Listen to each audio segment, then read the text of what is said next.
The day of the Bhumi Pujan for the Ram Temple in Ayodhya is finally here. August 5th is the D-Day, but it is a day not without a controversy or two. So we now bring you 5 such controversies regarding the Ayodhya event that has been generated politically or via on religious basis in the past few days. Let's begin. So the controversy on top is whether Prime Minister Narendra Modi should even visit Ayodhya and lead the groundbreaking ceremony. And leading the charge against Prime Minister is Hyderabad Member of Parliament and AIMIM Chief Asaduddin Owaisi. What Owaisi has said is that Narendra Modi can go there in his personal capacity, but should not go there as a prime ministerial position because this is a secular country. Now, while that generated a lot of support for Owaisi, it also led to criticism. Bharatiya Janata Party netas immediately jumped in saying that he is going there because he's always wanted to. There are some old records being shared that Narendra Modi, when he was just a party worker, had said he will go to Ayodhya on the day specifically when the temple is being constructed via some photojournalist record. But also importantly, what has come across is about some historical accounts that Narendra Modi is not the first political figure to be leading inauguration or the groundbreaking ceremony. So the records suggest that the president of the country, Rajendra Prasad, had in fact inaugurated the Somnath temple when it was reconstructed, and that after years and decades. And there are also some accounts suggesting that former Prime Minister Jawaharlal Nehru did not want Rajendra Prasad to be going there because it was a secular country and that ethos had to remain. So that's a controversy that continues. The second controversy is about the raging COVID-19 pandemic. India has crossed over 18 lakh mark. Importantly, even Ayodhya has reported some high numbers as well, even if the experts say that is due to testing. So the question is whether during the COVID pandemic should there have been a grand Ram Temple groundbreaking event. Now, this criticism has come because of the fact that there are going to be political dignitaries, over 100 people. Now, according to the administration, they are taking all precautions.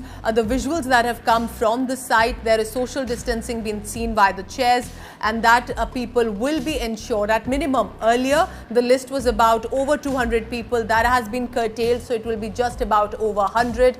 But the controversy remains of whether during the pandemic should such an event, even though historic, should have been organized or not. The third controversy is very interesting. It is about political participation, because among the 100 dignitaries, apart from Prime Minister Modi, are also around and of the Sangh Parivar and of the RSS BJP family. So no Congress neta, no opposition netas have been invited in the list for the Ayodhya event.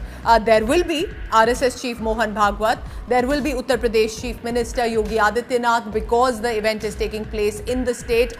But beyond that, the questions have come from different parties of why have other netas from any other party really not been invited to this specific event. And not just the political controversies, but there's a religious angle as well to the controversies over Ayodhya event, and that of the Muhurat.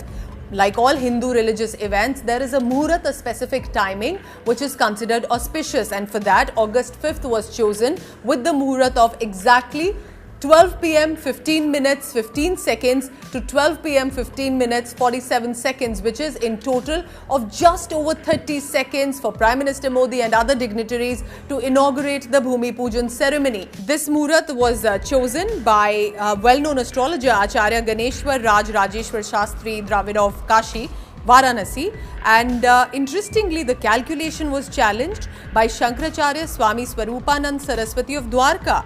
He said that the date of the temple Bhumi Pujan is inauspicious. Remember, there are also netas like Digvijay Singh of the Congress party who have also raised questions over the auspicious timing of specifically this specific event. And while the temple design is ready, while the controversies are only escalating, the one controversy which is very interesting is of the image of Lord Ram himself. That's correct. So the controversy is of what sort of Lord Ram should really like in the designs that have come forth. The image selected by the Ram Temple Trust is that of Lord Ram as an archer holding bow and arrows. Former Union Law Minister and Congress leader Veerappa Moily has objected to the use of this image, saying this shows Lord Ram as an aggressor and he was clearly not that. Moily has suggested the use of Sri Ram Pattabhisheka image, which is portraying and featuring Lord Ram with his wife Sita and Supreme Devotee Hanuman, as has been circulating over the years. However, those involved in organizing the Ayodhya Ram Mandir Bhumi Pujan have defended the use of this image, saying the bow and arrow are a distinguishing feature of Lord Ram.